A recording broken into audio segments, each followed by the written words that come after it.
आज के वीडियो में हम कक्षा 12 के इतिहास विषय में थर्ड चैप्टर बंधुत्व जाति एवं वर्ग आरंभिक समाज 600 BC टू 600 AD के अंतर्गत महाभारत ग्रंथ के समालोचनात्मक संस्करण यानी क्रिटिकल एडिशन पर बात करेंगे। पिछले वीडियो में हमने महाभारत ग्रंथ का ऐतिहासिक विश्लेषण देखा था और पाया था कि महाभारत जैसा विशाल महाकाव्य हजारों वर्षों की मौखिक परंपरा से पीढ़ी दर पीढ़ी ज्ञान हस्तांतरित होता रहा। मौखिक परंपरा में कुछ सुनने वाले उसे विस्तार से तो कुछ संक्षेप में सुनाते थे और सुनने वाले भी फिर अलग अलग लोगों से सुनकर महाभारत की कहानी को आगे बढ़ा रहे थे। तो इस प्रकार मौखिक परंपरा में बोलने वाले और सुनने वाले की रुचि के अनुसार बदलाव होता रहता है। यह संप्रेषण प्रक्रिया में बिल्कुल स्वाभाविक सी बात है, लेकिन यह बात उस इतिहासकार के लिए प्रॉब्लम क्रिएट कर देता है जिसे मूल पाठ्य मेन थीम पर पहुंचना है।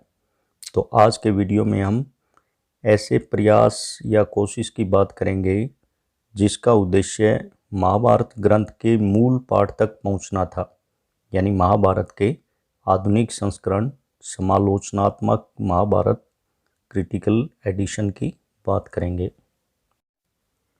हम जानते हैं कि महाभारत की इस मौखिक कथा को ब्राह्मणों द्वारा लिपिबद्ध किया गया और इसके पाठ्य में एक स्थिरता लाने का प्रयास किया गया।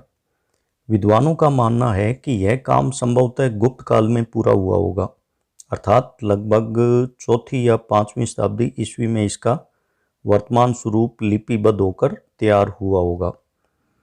इसी काल से इस बात का जिक्र मिलने लगता है कि महाभारत 1 लाख श्लोकों की रचना है। विद्वान इतिहासकारों ने महाभारत के मूल पाठ्य तक पहुंचने का प्रयास किया, जिसमें हालांकि वेदव्यास वैशंपायन या सूत पौराणिक महाभारत तक तो पहुंचना संभव नहीं, चूँकि कथा मौखिक परंपरा पर आधारित थी, लेकिन इतना अवश्य संभव था कि गुप्तकालीन महाभारत तक पहुंच सकते थे, क्योंकि यहाँ से एक लिपिबद्ध रचना होने के चलते पहुंचा जा सकता था। महाभारत की पांडुलिपियों से मूल कथा तक पहुंचने का कार्य काफ़ी मुश्किल था। यह उन दिनों की बात है जब पुस्तकों की छपाई नहीं होती थी, अतः पुस्तकों को हाथ से लिखा जाता था। ऐसी हाथ से लिखी पुस्तकें पांडुलिपियाँ मैन्युस्क्रिप्ट कहलाती हैं। इसी वजह से पुस्तक की प्रतियां दुर्लभ होती थी, यानी आसानी से उपलब्ध नहीं थी।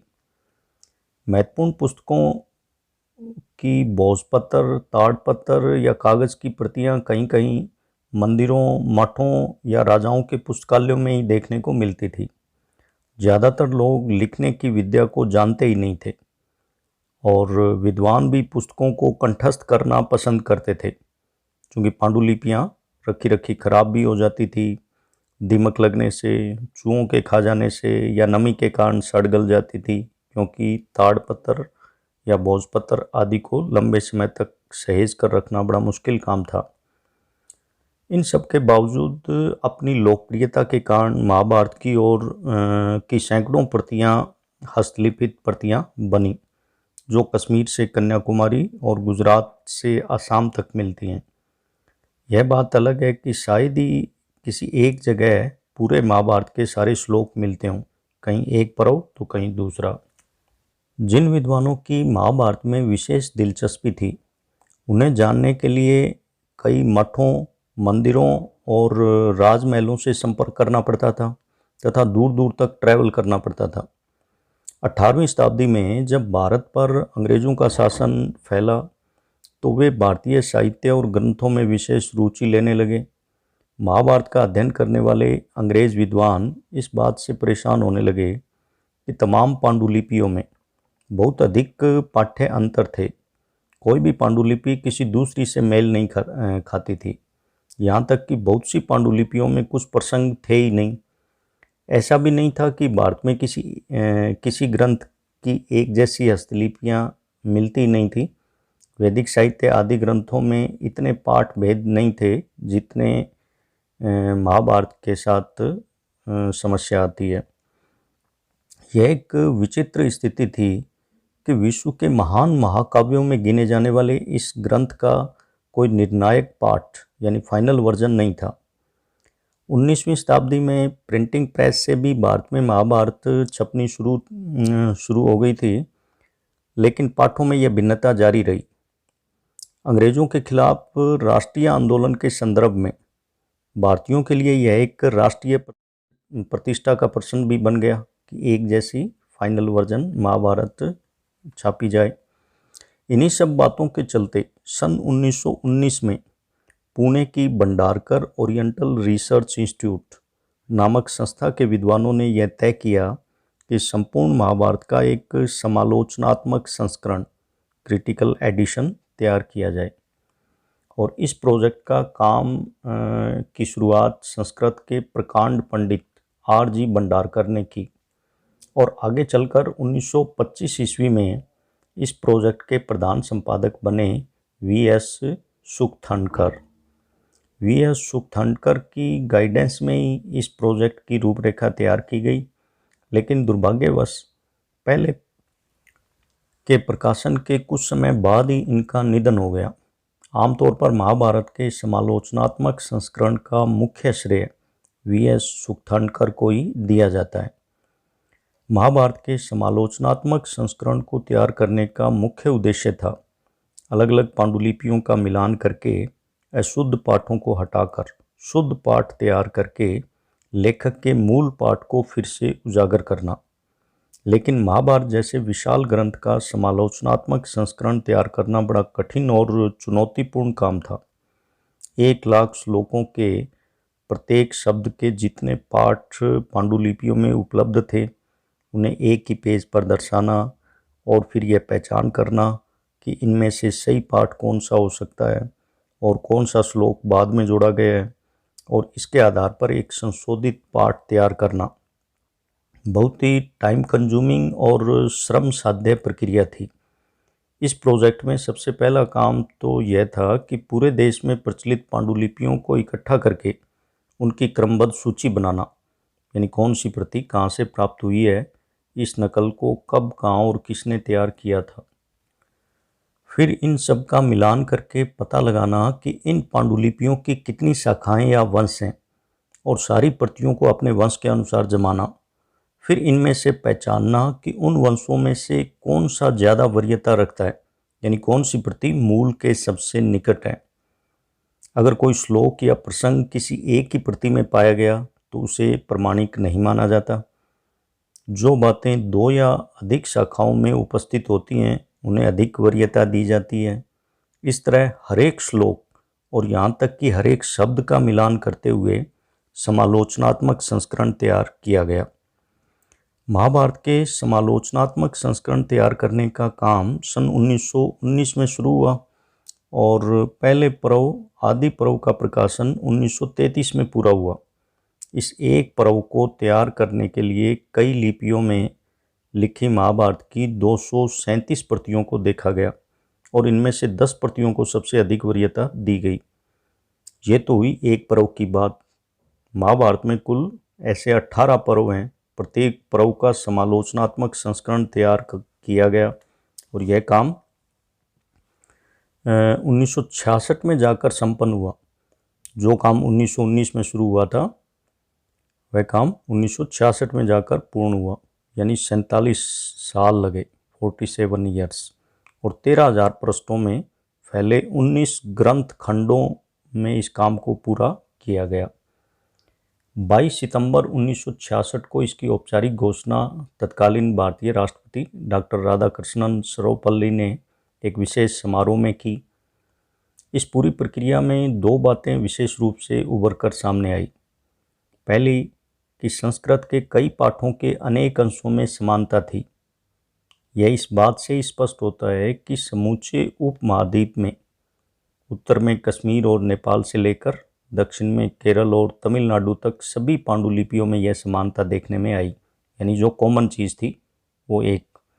और दूसरी बात जो स्पष्ट हुई वह यह थी कि कुछ शताब्दियों के दौरान महाभारत के प्रेषण में अनेक क्षेत्रीय प्रभेद भी उभर कर सामने आए। 13,000 पृष्ठों के इस समालोचनात्मक महाभारत ग्रंथ में आधे से ज़्यादा पृष्ठ इन्हीं प्रभेदों का ब्यौरा देते हैं, यानी अलग अलग वर्जन में अलग अलग प्रसंग सामने आए। तो ये दो बातें, एक तो कॉमन बात निकल करके आई जो सभी में थी, और एक क्षेत्रीय प्रभेद, कुछ डिफरेंस भी देखने को मिला, अलग अलग क्षेत्रीय वर्जन में अलग अलग प्रसंग सामने आए। इसके बाद 1971 में एक निर्णायक संस्करण का प्रकाशन शुरू हुआ, जिसमें केवल उन श्लोकों को रखा गया जिन्हें संपादकों या विद्वानों ने प्रमाणिक माना। इसमें केवल 74,000 श्लोक यानी लगभग 1/4 महाभारत के श्लोकों को प्रमाणिक नहीं माना गया। इसे सन 1971 से 1976 के बीच 5 जिल्दों में 5 एडिशन 3,150 पृष्ठों में प्रकाशित किया गया।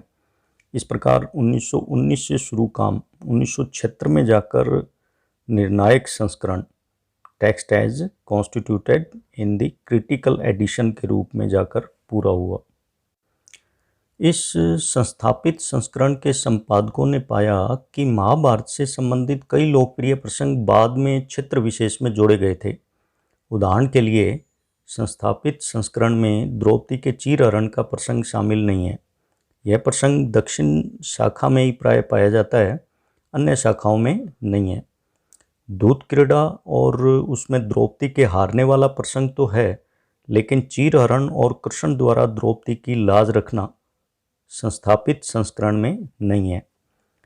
तो यह माना जाता है कि दक्षिण भारत में जहाँ कृष्ण भक्ति एक आंदोलन के रूप में शुरू हुई, वहाँ कृष्ण की इस महत्वपूर्ण लीला को महाभारत में शामिल करना जरूरी समझा गया होगा और इस प्रसंग को जोड़ दिया गया। तो इस प्रकार स्पष्ट है कि पुणे के संस्थान भंडारकर ओरिएंटल रिसर्च इंस्टीट्यूट के विद्वानों ने अथक प्रयासों से कड़ी से कड़ी जोड़ते हुए महाभारत कथा के मूल पाठ तक पहुंचने की कोशिश की, और आज की तारीख में महाभारत का यह समालोचनात्मक ग्रंथ सबसे प्रमाणिक माना जाता है। हालांकि भंडारकर संस्थान द्वारा की गई पहल से पहले भी इस दिशा में कुछ प्रयास किए गए थे, जिसमें महाभारत की कई हस्तलिखित पांडुलिपियों की समीक्षा करके एक शुद्ध पाठ्य तक पहुंचने की कोशिश हुई। इन कोशिश करने वालों में महाराष्ट्र के नीलकंठ का नाम प्रमुख है। सन 1675 ईस्वी में नीलकंठ ने वाराणसी में विविध पांडुलिपियों की समीक्षा की और इनके अंतरों पर काफ़ी विचार किया। नीलकंठ ने विभिन्न पाठों को देखकर महाभारत का एक शुद्ध पाठ तैयार करने की कोशिश की। इस कार्य के लिए उन्होंने पूर्ववर्ती टीकाओं जैसे अर्जुन मिश्र की टीका का इस्तेमाल किया। समय के साथ नीलकंठ का संस्करण लोकप्रिय बनता चला गया और लोगों ने इसे मानक संस्करण के रूप में स्वीकार कर लिया। सन 1900 में प्रताप चंद्र राय ने भी महाभारत की कई हस्तलिपियों की समीक्षा करके कलकत्ता में महाभारत का जनता संस्करण प्रकाशित किया। तो इस प्रकार स्पष्ट है कि काफ़ी भारतीय विद्वानों ने महाभारत पर काम किया है और कोशिश की है कि प्रमाणिक कथा तक पहुंचा जाए। इन तमाम कोशिश और प्रयासों में Bhandarkar oriental research institute Pune के प्रयास सबसे सार्थक हैं और इन्होंने सबसे प्रमाणिक मूल पाठ्य तक पहुंचने में काफ़ी हद तक सफलता प्राप्त की है। तो स्टूडेंट्स, इस प्रकार स्पष्ट है कि महाभारत का मूल ग्रंथ भाट सारथियों द्वारा लिखा गया, जिसे महर्षि वेदव्यास द्वारा 1,00,000 श्लोकों के साथ संपादित किया गया।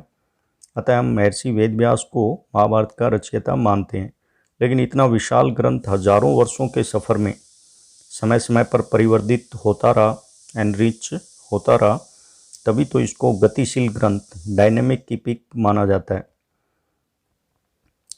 तो इतने 1,00,000 श्लोक होना, वो इसको एक लेखक इसका नहीं हो सकता, ये भी हम मानते हैं। और फिर आधुनिक भारत में वी.एस. सुखतंकर के नेतृत्व में महाभारत का आधुनिक समालोचनात्मक संस्करण तैयार किया गया।